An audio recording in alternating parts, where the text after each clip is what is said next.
नमस्कार, मैं शंभू कुमार सिंह और आप देख रहे हैं नेशनल दस्तक। आज टीवी पर दो ही चीज आपको दिखाया गया, मुलायम सिंह यादव का परिनिर्वाण, उनकी अंतिम यात्रा, और दूसरा प्रधानमंत्री की गुजरात रैली, और अब महाकाल दिखाया जा रहा है।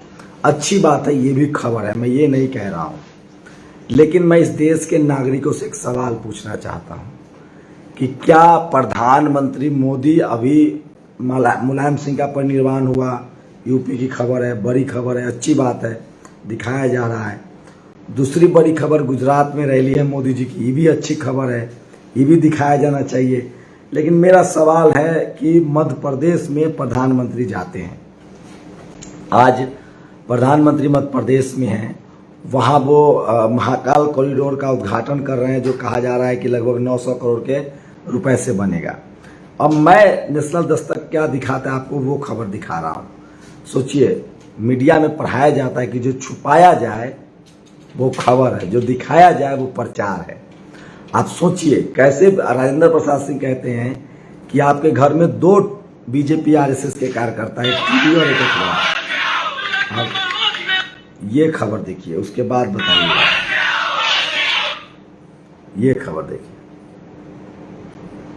ये बड़ी खबर है मेरे लिए।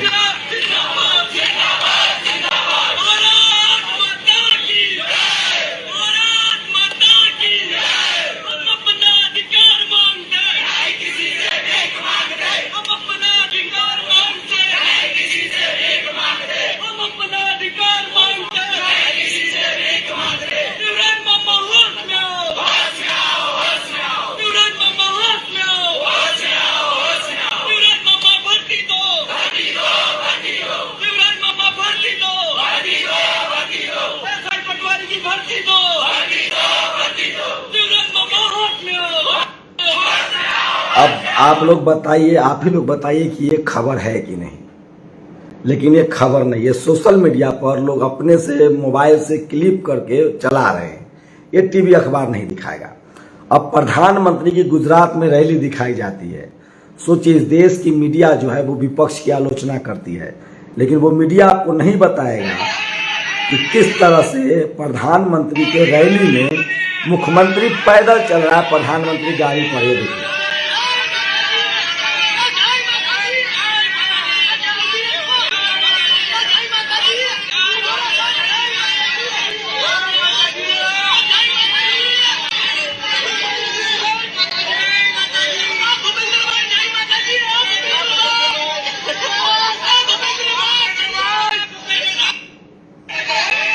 ये दोनों वीडियो का मर्म समझाता हूं और आपको खबर बताता हूं।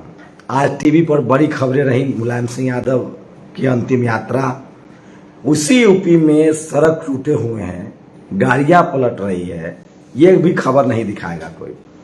गुजरात में प्रधानमंत्री रैली करते हैं, लेकिन मुख्यमंत्री गाड़ी के पीछे पीछे पैदल चल रहे हैं, इसकी कोई आलोचना नहीं करेगा।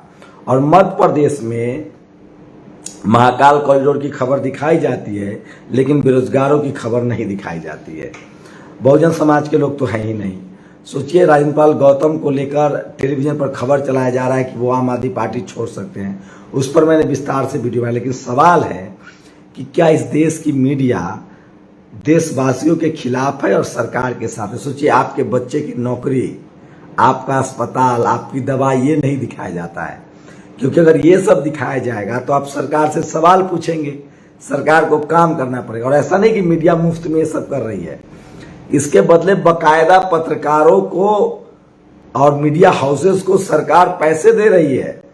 पत्रकारों का अपना जातीय स्वार्थ है सत्ता के साथ, मीडिया हाउसेस मोटा रकम ले रही है। जनता के हाथ में क्या आ रहा है, ये जनता को समझना पड़ेगा। आपके बच्चे अग्निवीर बनाए जाएंगे, बिना अस्पताल के आपके बच्चे दम तोड़ेंगे, बिना ऑक्सीजन के आप मरेंगे, लॉकडाउन में पैदल चलना होगा, नोटबंदी में आप मरेंगे, जीएसटी में आप बर्बाद होंगे। तो सरकार, ये मीडिया जो है वो अब जनता के साथ नहीं है, सरकार के साथ है। नहीं तो सोचिए, उसी मध्य प्रदेश में छात्र बेरोजगार हैं, प्रधानमंत्री की खबर अगर महाकाल खबर है, मैं मानता हूं 900 करोड़ का कॉरिडोर बनेगा, स्कूल कॉलेज अस्पताल छोड़ दीजिए, तो खबर ये भी है कि वहां मत युवा जो है वो बेरोजगारी जो के खिलाफ प्रदर्शन कर रहे हैं। तो टीवी अखबार जानबूझकर तय खबरें दिखाती है, लेकिन खबर का मतलब होता है, पत्रकार का मतलब होता है जनता की आवाज उठाना, सरकार का प्रचार नहीं करना। पत्रकार का मतलब होता है वो खबरें जो आपके लिए जरूरी है, जो देश के लिए जरूरी है, जो इस देश के नागरिकों के लिए जरूरी है। सोचिए, तो इसी तरह से मैं कह रहा हूं कि इस देश की मीडिया आपको गुमराह कर रही है, वो सरकार के पक्ष में बैटिंग कर रही है और आपको वो खबरें नहीं दिखाई जा रही है, और इसलिए देश का नुकसान हो रहा है। विदेशी मुद्रा भंडार घट रहा है, बैंकों के लोन माफ, बैंकों का एनपीए हो रहा है, मंदी के कगार पर है, भारत का जीडीपी गिरता जा रहा है, विदेशी मुद्रा भंडार घटता जा रहा है, डॉलर के मुकाबले रुपया बढ़ता जा रहा है, बेरोजगारी अपने चरम सीमा पर है, लोग सुसाइड कर रहे हैं। लेकिन इससे टीवी अखबार को मतलब नहीं। अगर ये खबरें चल जाएंगी तो सरकार हिल जाएगी। सोचिए, यूपीए 2 की सरकार थी, मनमोहन सिंह के खिलाफ अन्ना का आंदोलन चल रहा था, आपको कैसे पता चला? मुश्किल से 2-3 हजार लोग होते थे रामलीला मैदान में, लेकिन पूरे देश में चरस बो दिया गया था, विनोद राय के झूठ को चरस बो दिया गया। तो ये है टीवी अखबार की ताकत। तो जो आपको दिखाया जा रहा है वो दरअसल खबर नहीं, प्रचार है। जो आपसे छुपाया जा रहा है वो खबर है। अब इस खबर सबको जो हम लोग खबर दिखाते हैं उसको लेकर सरकार बहुत ज्यादा नाराज होती है, हम लोग को जेल में डालना चाहती है, हम लोगों पर छापा पड़ता है, हम लोग को डराया जाता है, उनके समर्थक अलग गाली गलौज करते हैं, मारपीट करते हैं, धमकाते हैं, पुलिस अलग धमकाती है, डराती है। तो सोचिए, लेकिन देश के लिए सोचिए, आपके बच्चों के लिए, इस देश के लिए, इस देश के नागरिकों के लिए कौन सी खबर ज्यादा जरूरी है, ये आपको तय करना है। आप सोचिए कि मीडिया आपको भरमा रही है, आपको बेरोजगारी है, आप लाचार हैं, बेबस हैं, नौकरियां नहीं हैं, अस्पताल में इलाज नहीं मिल रहा है, नया अस्पताल नहीं बन रहा है, नया कॉलेज यूनिवर्सिटी नहीं बन रहा है, लेकिन ये सब कुछ मीडिया के दम पर हो रहा है। तो इस देश की बर्बादी के लिए अगर सबसे ज्यादा कोई जिम्मेदार है तो वो इस देश का टीवी और अखबार है, ये आपको समझना पड़ेगा। और जानबूझकर ये सब किया जा रहा है। तो मेरी कोशिश होती है कि एक पत्रकार के तौर पे, जैसे मैं सेना में नौकरी करता और अगर युद्ध होता तो क्या मैं भाग आता? नहीं, तो मैं गद्दार कहलाता। सीने पर गोली खाऊंगा तो मैं देशभक्त कहलाऊंगा, तो मैं असली सैनिक कहलाऊंगा। अगर मेरे पीठ पर भी गोली लगती है तो भी मैं गद्दार कहलाऊंगा। अगर आप डॉक्टर हैं और आप इलाज नहीं करते हैं तो आप गद्दार कहलाते हैं। अगर आप टीचर हैं, आप पढ़ाते नहीं हैं तो आप गद्दार कहलाते हैं। उसी तरह से अगर आप पत्रकार हैं और आप सरकार से सवाल नहीं पूछते हैं, जनता के हक हकूक की आवाज नहीं उठाते हैं, जनता को सही नहीं बताते, इसका मतलब आप भी गद्दार हैं। तो इस देश का टेलीविजन अखबार जो है वो किस तरह से काम कर रहा है, आप इसका अंदाजा लगा सकते हैं। आप सोच लीजिए। तो ये तमाम खबरें जो है वो बहुत जरूरी है, इसलिए मैं बार बार कह रहा हूं कि सोशल मीडिया ही सच्चा मीडिया है, सोशल मीडिया ही बहुजन मीडिया है।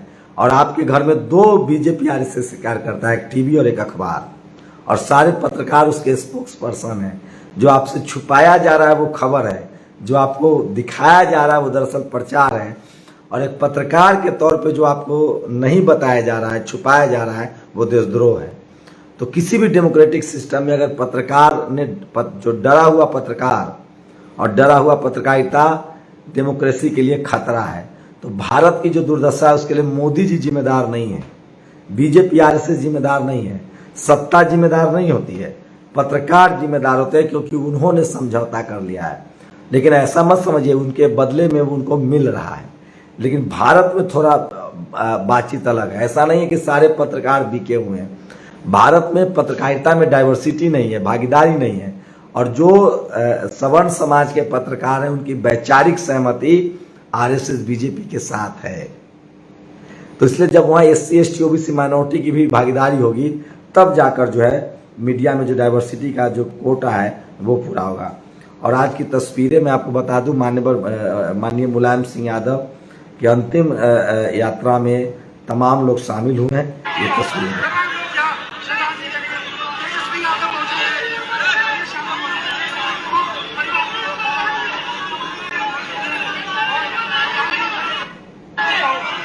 और अब आपको जन सैलाब दिखाता हूं, जो किस तरह से लोग भीड़ वहां जमा हुई थी। और इसलिए मैं कह रहा हूं कि तमाम नेता जो हैं वो बड़ी चीज। और आज राजेंद्र पाल गौतम के खिलाफ पुलिस कार्रवाई हुई है, उस पर भी अपनी राय रखूंगा। ये देखिए, उनको लगभग घंटों बैठाया गया। उसके बाद उन्होंने जब प्रेस कॉन्फ्रेंस की है और उन्होंने कहा कि मैं जातिवाद के खिलाफ किसी भी कीमत पर बोलता रहूंगा। और सोचिए, दिल्ली पुलिस ने राजेंद्र पाल गौतम को पूछताछ के लिए बुला लिया, लेकिन इतनी हिम्मत नहीं है कि जहरीले बयान देने वाले बीजेपी सांसद प्रवेश वर्मा और विधायक नंद किशोर के खिलाफ कोई कार्रवाई करे। और ये मुलायम सिंह यादव पंचतत्व में विलीन हुए। और एक तस्वीरें दिखाऊंगा जिसमें बहुत ज़्यादा संख्या में जो है उनके जो लोग थे वो वहाँ पहुँचे थे, जो मुलायम सिंह यादव को पसंद करते हैं। तो इसलिए मैं कह रहा हूँ कि ये सब जो खबरें आपको दिखाई जा रही वो दरअसल खबर नहीं, प्रचार है। और जो आपसे छुपाई जा रही है वो खबरें हैं। हम लोग की लगातार कोशिश होती है कि एक पत्रकार के तौर पे अपने हिस्से की ईमानदारी दिखाई जाए। और ठीक जिस तरह से आप सेना में हैं और युद्ध देख के भाग नहीं सकते हैं, उसी तरह से अगर आप पत्रकार हैं तो सरकार के डर से, जेल के डर से आप जनता का सवाल पूछना नहीं छोड़ सकते हैं। ये देखिए, ये मुलायम सिंह जी की रैली की तस्वीर है और अंतिम यात्रा की।